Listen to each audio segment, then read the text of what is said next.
santa, uma grande, uma única semana. É a semana maior, onde estaremos celebrando juntos a paixão, morte e ressurreição de Cristo. Não basta estar com Ele apenas na entrada triunfal. Não basta estar com Ele apenas no lava-pés. Não basta estar com Ele também no seu sepultamento. É preciso estar com Ele na sua ressurreição. Na leitura, retirou-se Jesus com seus discípulos para um lugar chamado Getsemane e disse: assentai-vos aqui, enquanto eu vou ali orar. Disse-lhes então: minha alma está triste até a morte. Ficai aqui e vigiai comigo. Isso está em Mateus, no capítulo 26, do 26 e seguintes.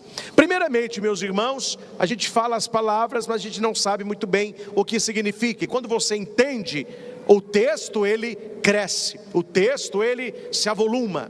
A palavra Getsemane significa prensa de azeite. É um lugar onde se colocava as azeitonas, a oliva, ali se prensava, se apertava e ela soltava então o óleo, o azeite, em 4 prensas. A primeira prensa, que é o óleo mais caro, o óleo mais nobre, é pouco óleo, este era guardado para a unção de reis, profetas e sacerdotes. Aí tinha a segunda prensa, mais pesada ainda. Esse segundo óleo era para a alimentação. Colocava-se a terceira prensa e apertava-se de novo. Este óleo era para a medicina.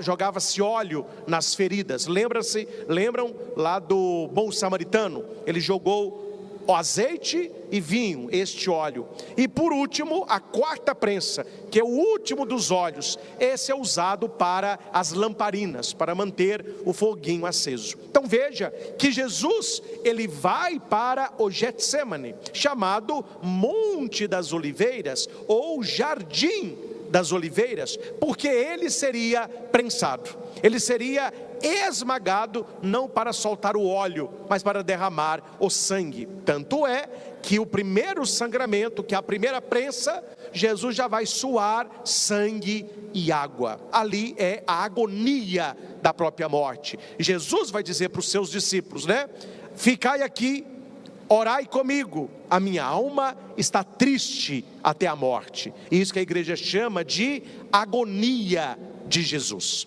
Você, aprofundando este texto da paixão, no primeiro século, nós estamos anos depois, mas no primeiro século, quando os cristãos do primeiro século, os judeus do primeiro século, eles iam ler a paixão de Cristo, eles entendiam com muita clareza porque Jesus estava no Getsemane, porque era um jardim, porque era monte e porque das oliveiras. Há uma tradição antiga judaica que nos mostra, e aqui você vai tirar da cabeça aquilo que é coisa de pintor e de história, que o fruto proibido era uma maçã. A gente vê muito isso nos filmes, em quadros. Não o era.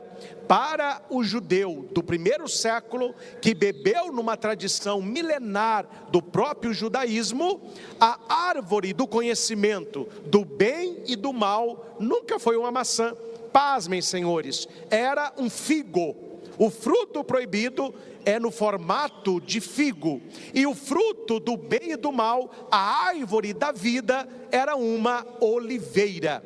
Então, para que eles não comessem da oliveira, porque eles já tinham comido da figueira, eles foram então expulsos do paraíso. Se você lê e gosta de Bíblia, e você lê pelo menos os evangelhos, Mateus, Marcos, Lucas e João, você verá inúmeros textos, Jesus falando da figueira e da oliveira, falando sobre o óleo, sobre aquela figueira que não tinha figos, porque é uma tradição não cristã, mas o cristianismo, ele sai do judaísmo, e para o judeu, a árvore do bem e do mal é a figueira, e a árvore da vida é a oliveira. Se Adão e Eva, entendam bem, comeram do fruto proibido, que seria a figueira, Jesus, ele vai para o Getsemane, chamado o lugar da azeitona, o lugar do óleo, o lugar da prensa, porque ele se coloca como um novo óleo. Se a árvore do jardim do Éden é proibida, Jesus está agora num outro jardim, o jardim do Getsemane. Ele é o novo Adão.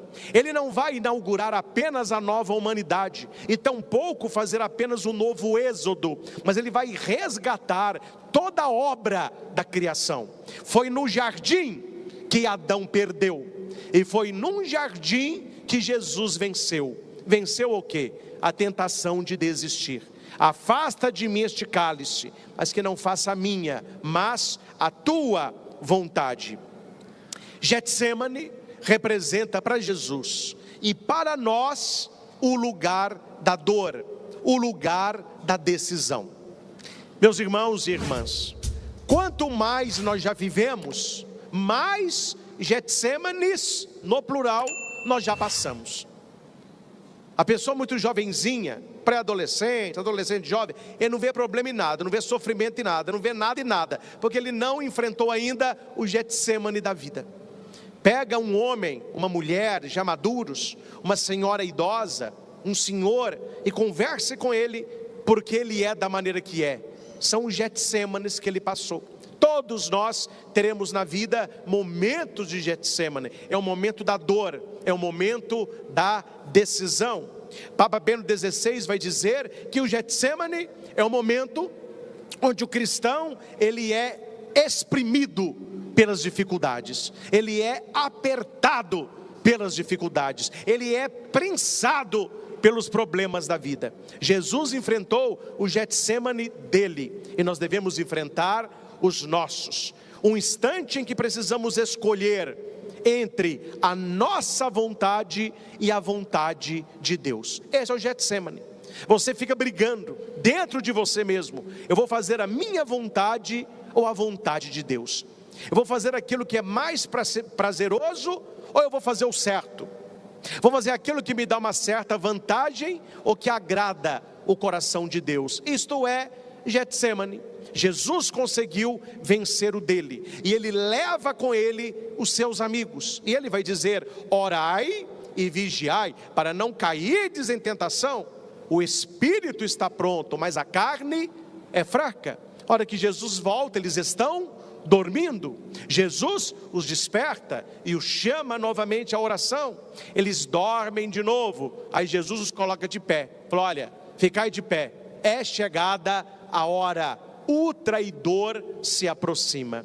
Meus irmãos, não sejamos perdedores como a estirpe de Adão. Sejamos vitoriosos, porque somos da estirpe de Jesus Cristo. Nós não temos uma vida adâmica. As mulheres não podem ter uma vida baseada em Eva. Nós homens devemos olhar para Jesus Cristo, as mulheres para Maria Santíssima, porque eles venceram onde Adão e Eva perderam. Há uns quadros muito bonitos, mas pouco difusos, né? De ícones. A iconografia católica, clássica, muito bonito. E todo ícone que fala sobre a paixão de Cristo, ele traz sempre Adão e Eva.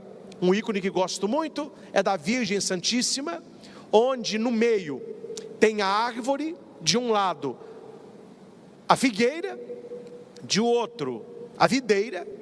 Maria está de um lado toda coberta, com a mão no coração, era de vestido de véu, e ela serena, rezando. Do outro lado está Eva, nua. O cabelo de Eva desce, tampa, né, o genital. Ela está com as mãos para baixo, olhando para o chão, e ela chora. A serpente está enrolada na perna de Eva. Do lado de Maria tem uma serpente também, só que Maria está pisando na cabeça da serpente. É um ícone que em poucos traços passam toda uma história. A história do Antigo Testamento e a plenitude em Jesus Cristo. Assim como a azeitona é esmagada para produzir azeite, Jesus foi esmagado no Getsemane e no alto da cruz para produzir, se podemos usar este verbo, a nossa salvação, a nossa redenção. Este é um ponto que também só aparece no Evangelho de Mateus. Quero com vocês ir ao versículo 47, que é outro ponto importante da nossa reflexão. Permita-me ler o texto. Jesus ainda falava quando veio Judas, um dos 12, e com ele uma multidão de gente armada de espadas e paus, enviada pelos príncipes dos sacerdotes e anciãos do povo. O traidor combinara um sinal: aquele que o beijar é ele, prendei-o. Aproximou-se imediatamente de Jesus e disse: salve, mestre, e o beijou. Disse-lhe Jesus: é então para isso que viestes aqui? No Evangelho de Mateus, a pergunta de Jesus é clara e é feita não apenas para Judas, mas para todos nós quando vamos à missa, quando entramos numa igreja, quando participamos de uma adoração, olhando a maneira como nos portamos, olhando o que pedimos, o que oramos, o que fazemos, a maneira como nos portamos, o Senhor pergunta para mim e para você: é então para isso que vens aqui? É para isso que vens aqui? Judas deixou claro por que ele foi até Jesus. Você já deixou claro para Jesus por que você o procura? Por que você vai à missa? Por que você tem vida de oração? Por que você participa de adoração? É para isso que vens aqui? Em seguida, adiantaram-se eles e lançaram mãos de Jesus para prendê-lo. Mas um dos companheiros de Jesus desembanhou a espada. Esse é Pedro, né? Pedro é colérico. Desembanhou a espada e feriu um servo do sumo sacerdote, arrancando-lhe a orelha. Arrancou a orelha. Olha para você ver, Pedro andava armado, ele tinha uma espadinha. Arrancou a orelha. Aí Jesus disse para Pedro: embainha a tua espada, porque todo aquele que usarem da espada, pela espada morrerão. Aí Jesus pega a orelha e devolve a orelha para aquele homem, e dizem os escritos que ele se converteu naquele momento. Foi uma ação miraculosa de nosso Senhor. E Jesus continua: crês tu, falou para Pedro isso, crês tu que não posso invocar meu Pai, e ele não me enviaria imediatamente mais de 12 legiões de anjos? Para você entender a questão da legião dos anjos, você precisa entender o exército romano. Aqui é uma categoria militar. Uma legião são 6.000 soldados. Então um graduado, um estrelado do exército romano, ele comandava 6.000 homens. Isso era chamado de legião. Jesus tem ao seu dispor 12 legiões. Um anjo destruiu numa noite um exército de 30.000 homens. Um anjo. Jesus não está chamando uma legião, não são 6.000 anjos, ele tem 12 legiões. O que Jesus fala para Pedro, fala para mim, fala para você? Ninguém o está prendendo, ele está se entregando. Ninguém vai tirar a sua vida, ele está oferecendo. Meus irmãos, o estudo bíblico e teológico tem que nos acompanhar vida fora, para a gente não falar bobagem, principalmente quem é pregador da palavra, quem instrui as pessoas. Eu já escutei, não precisa entrar em detalhes, né? Alguém falando que o primeiro mártir foi Jesus Cristo. Onde que a pessoa tirou uma pataquada dessa? Onde que a pessoa leu que Jesus é mártir? Nunca o foi, nunca o foi. A primeira coisa que o mártir precisa ter é não querer morrer, porque se o mártir se oferece para morrer, ele não é mártir, ele quer preservar a sua vida, mas a sua vida é tirada por causa da sua fé em Cristo. Jesus Cristo nunca foi mártir, ele é redentor, ele é Cordeiro de Deus, ele se oferece. Ele está dizendo para Pedro que olha, eu tenho 12 legiões de anjos ao meu dispor, mas eu podia pedir ao Pai, mas eu não vou pedir ao Pai, porque é para cumprir as Escrituras. Veja bem, a maneira como Jesus irá morrer é um cumprimento das Escrituras. Está no versículo 54, é Jesus falando. Mas como se cumpririam as Escrituras? Segundo as quais é preciso que seja assim. Todas as Escrituras do Antigo Testamento se cumprem em Jesus Cristo. Nós que somos cristãos, isso é muito claro, e talvez alguns aqui não saibam, mas há uma maneira muito simples de você aprender a ler o Novo Testamento no cumprimento do Antigo Testamento. Nós temos na nossa igreja várias Bíblias de estudo. Tem que ser Bíblia católica, que não é igual Bíblia protestante, Bíblia católica. Compre uma Bíblia católica de estudos, uma boa Bíblia. Temos a Bíblia de Jerusalém, tome nota em casa. Temos a Bíblia Ave Maria de estudos, gosto muito. Temos a Bíblia do Peregrino. Temos a TEB, são Bíblias clássicas de estudo, né? E quando você ler o texto, ao lado do texto, aí muita gente de casa vai entender, e você que lê Bíblia vai entender.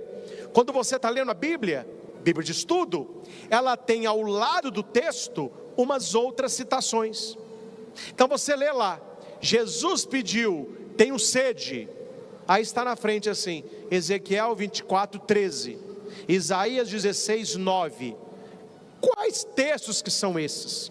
Aqueles textos que por este gesto de pedir de beber, Jesus cumpre o Antigo Testamento. Não é difícil, requer boa vontade, requer leitura, atenção, estudo, e ir no Antigo Testamento e voltar no Novo Testamento. Estou ensinando isso porque, se você tem um amigo, um familiar, um colega do seu trabalho, que não acredita em Jesus, e ele pergunta para você, como que você me prova que Jesus Cristo é o Messias?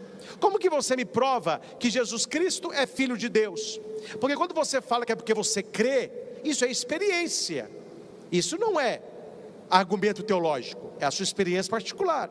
Você tem que ir na Escritura, e no texto bíblico, e ver que Jesus Cristo cumpre a profecia do Antigo Testamento, dos grandes escritores, Isaías, Jeremias, Ezequiel, os Salmos de Davi, o próprio Gênesis, com a queda do homem, o livro do Êxodo aponta todo para Jesus Cristo. Então, quando você ouve o que nós acabamos de proclamar aqui, a paixão de Jesus, se você não tem esta noção, pelo menos uma noção básica, uma pequena introdução ao cumprimento de Jesus das Escrituras, me desculpe meus irmãos, mas a gente fica boiando, a gente não entende as coisas, a gente acha que pegaram Jesus, bateram nele, deram vinagre, crucificaram, e é tudo ali. Não, ali é a ponta de um iceberg, e quem entende essa expressão, 90% do iceberg fica embaixo da água, só a pontinha que aparece.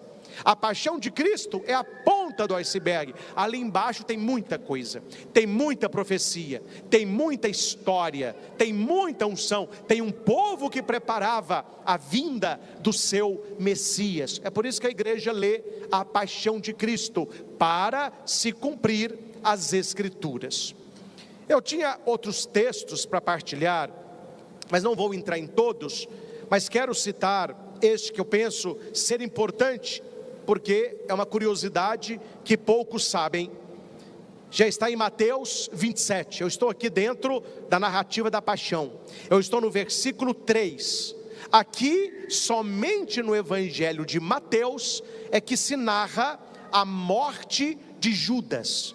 Nos outros evangelhos nós não temos, nós temos a traição de Judas, nós não temos a morte de Judas, e em Mateus nós temos Judas, o traidor, vendo-o então condenado, vendo Jesus condenado, tomado de remorso, foi devolver as 30 moedas de prata. Eu lembro-me, quando eu era padre jovenzinho, lá em Carmo do Cajuru, que eu fiz uma pregação sobre isso, a devolução das moedas. A quantidade de gente que não sabia que Judas tinha devolvido a moeda. Eles sabiam que ele tinha vendido Jesus por 30. Mas quanto é que ele devolveu isso? Mateus diz que quando ele vê Jesus preso, condenado, ele vai devolver as moedas. E ele vai dizer: olha, eu pequei, entregando o sangue de um justo. Responderam-lhe: que nos importa? Isto é lá contigo. Ele jogou então no templo as moedas de prata, saiu e foi se enforcar. Estas moedas de prata eram moedas malditas, porque custaram o sangue de um homem, ainda mais o sangue de Cristo. Olhem só, se vocês não sabem disso, aprendam. O sumo sacerdote disse: essa moeda não pode ficar aqui, essa moeda é maldita. Pegaram a moeda e deram para um servo.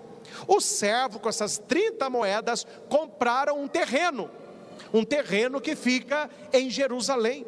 Do dia que comprou esse terreno até hoje, nada nasceu mais no terreno. O terreno ficou amaldiçoado. É chamado hoje, quem vai à Terra Santa, o lote de Judas, que não é de Judas, né? Mas chama lote de Judas porque foi comprado com o dinheiro da traição. E aqui, nessa questão de Judas, o que está se cumprindo? José. Jesus é o novo José do Egito. Ele eleva José, porque José, ele foi traído por Judá. Judá é seu irmão, e ele vai vender José para os amalecitas por 20 moedas de prata, e José era inocente. Jesus, ele é vendido por 30 moedas de prata. Jesus é inocente, só que ele foi vendido por Judas. José é vendido por Judá. Jesus é vendido por Judas, só que Judas está no hebraico. Judas está no aramaico. Se você passa Judas para a língua hebraica, qual que é o nome de Judas? É Judá. Então é para mostrar que aquele irmão que vendeu seu irmão, a humanidade, na pessoa de Judas, vendeu a Cristo. Então não foi Judas que vendeu Cristo, fui eu e foi você, pelas nossas trocas, pelo nosso pecado. Penso que esse é um outro texto importante para a nossa reflexão. Um outro texto importante é sobre Barrabás. Não podemos deixar Barrabás de fora. Aqui eles vão colocar Jesus perante Pilatos como a sinuca. Ou você solta Jesus, ou você crucifica Jesus, ou a revolta vai começar. Claro que o sinédrio não era bobo, né? Levar Jesus para ser crucificado, Pilatos não ia crucificá-lo, porque o sinédrio podia castigar. Sinédrio é o poder religioso do judeu. Pilatos é o poder da força, o poder do Império Romano. Só o Império Romano condenava à morte. O que está por trás dessa bagunça toda? Como sempre, né? Política. A política. Porque Pilatos era governador da Judéia e ninguém queria ficar na Judéia. Todo romano queria ficar onde? Onde? Exatamente, em Roma, a sede do grande e poderoso Império Romano. Então eles mandavam alguns bons generais para serem governadores, para tomar conta das províncias conquistadas. E se aquele governador mandava muito recurso para Roma, se ele mantinha a paz naquela região, ele podia subir de patente. E quando ele subisse de patente, ele voltava para onde? Para Roma. Pilatos estava a uma patente de voltar para Roma com sua mulher. Ele falava com a mulher dele: aguenta, desse ano não passa. Quando Pilatos viu, e o texto diz isso, que ia acontecer uma revolta, o que Pilatos pensou? Se acontecer uma revolta, isso vai chegar para Roma e eu não vou subir de cargo. É muito melhor que um só morra por todos. Pilatos falava da política, mas na boca de Pilatos está a revelação, porque Jesus morreu por todos. Quem é esse todos? A humanidade, não é? O texto vai dizer que a mulher de Pilatos, chamada Cláudia Prócula, sabiam disso, né? A mulher de Pilatos teve um sonho, eles falam que é uma visão, e na visão um anjo falou com Cláudia: ele é justo, ele é santo. Ela acorda assustada e manda falar com seu marido: mande falar com Pilatos, para não castigar este homem, não firas esse justo, porque esta noite eu fui atormentada em sonho por causa dele. Este texto só encontra no Evangelho de Mateus. E Pilatos amava a sua esposa, mas ele temia uma rebelião. É por isso, meus irmãos, que Pilatos teve uma ideia. Vou explicar isso hoje. Vocês nunca perguntam, vocês são curiosos? Vocês perguntam? Vocês são curiosos? Porque mais importante que a resposta são as perguntas, viu? Eu sempre tive uma dúvida: por que pegaram o tal de Barrabás ou não pegaram outro? Porque estava assim de preso lá, não era um só não. Por que foi pegar logo o Barrabá? Porque Pilatos disse: busque Barrabás. Não! Pilatos disse ao general dele: busque o pior que vocês têm aí, porque pelo pior eles vão liberar a Cristo. Porque eu sei, olha o que Pilatos vai dizer: eu sei que eles entregaram a Jesus por inveja. Diga para quem está do seu lado assim: cuidado com a inveja e com os invejosos.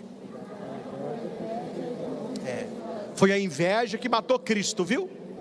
Pilatos está no texto. Pilatos sabia que tinham entregue Jesus por inveja, então ele pede o pior. Quem era o pior? Barrabá. Quem sabe aí o nome completo de Barrabás? Não sabem? Ainda bem que vocês estão sentados, né? O nome de Barrabás em português é Yeshua Barrabá. Em português, Jesus Barrabás. E o nosso Yeshua, Jesus, que depois, título pós-pascal, Cristo, Christos. Então nós temos ali dois Jesus. E o que significa Barrabá? Vocês vão lembrar: havia um cego que gritava: Jesus, tem piedade de mim. Como chama esse cego? Acertou. Bartimeu. Bar é filho. Bar, Abá. O que é Abá? Que Jesus ensina no Pai Nosso. É pai, paizinho. O que significa Barrabás? Barrabás, filho do pai. Então nós temos ali um Jesus falso e um Jesus verdadeiro. O filho do pai no pecado e o filho do pai de verdade. Então nós temos dois Jesus, porque Jesus é o filho do pai de verdade, que no batismo de Jesus nós ouvimos, o pai disse: este é o meu filho amado. Ele é filho de Deus, ele é filho do pai, Barrabá. Só que nós temos o assaltante lá, o violento, o pior de todos, Yeshua Barrabá. Então note como que você aprendendo isso, o texto ele explode, o texto ele cresce. Fala: gente, mas como que eu não sabia disso até hoje?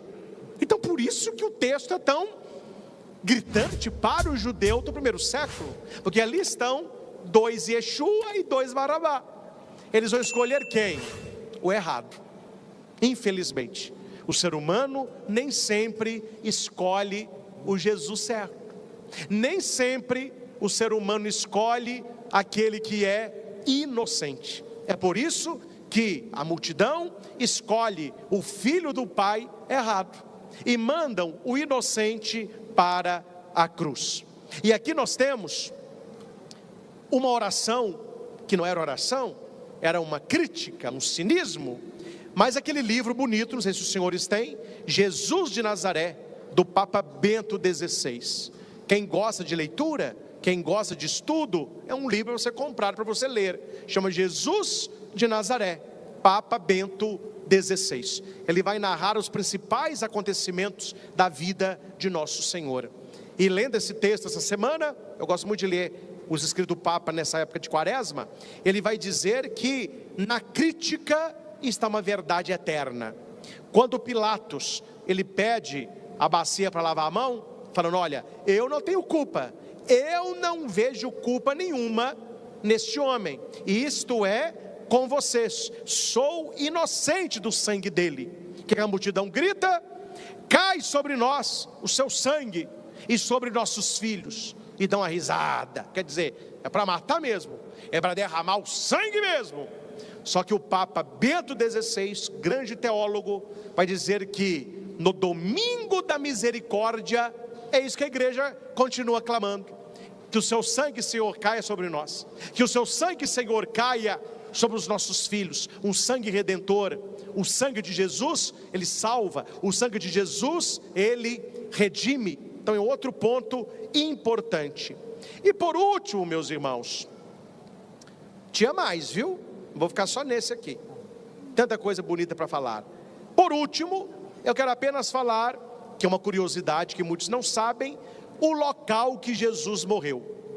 É o Monte Calvário, que é chamado Caveira, Gólgota. Quem já foi na Terra Santa, eu já tive essa graça uma vez, quando você sobe no Monte Calvário, e você sai do Monte Calvário e olha por trás, é um crânio perfeito, tem a boca e 2 olhos grandes, é um Monte Calvário, parece com uma caveira, por isso colocaram o nome lá de Monte Calvário. Mas tem outros estudiosos que falam, não, porque na época que Jesus foi crucificado, não tinha esses buracos aí, então não é por causa disso não, é porque na época do Império, quem era decapitado no alto desse monte, que era um monte que se matava, o Monte da Morte, o primeiro nome dele era Monte da Morte, passou depois para Calvário, aí cortava a cabeça, o Império Romano, cruel como era, entregava para a família o corpo, mas a cabeça não, a cabeça ficava lá. Por quê? Porque no final do dia, quando vinha o general, ele queria confirmar se a pessoa foi morta. Foi, as cabeças aí, ó. Então ele olhava, trabalho feito, e as cabeças ficavam jogadas lá.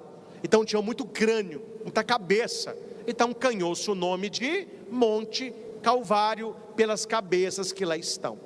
Mas existe um estudo, segundo os santos padres da igreja, no século I, que atribuíam, atenção, o Monte Calvário ao túmulo de Adão. Vem de séculos e milênios atrás, que naquela região onde Jesus foi crucificado, foi onde Adão foi sepultado. Não sabemos a veracidade histórica. O que sabemos é que Jesus é um novo Adão, ele é o fruto permitido, porque naquela árvore onde o fruto era maldito, na cruz, a nova árvore, Jesus é um novo fruto.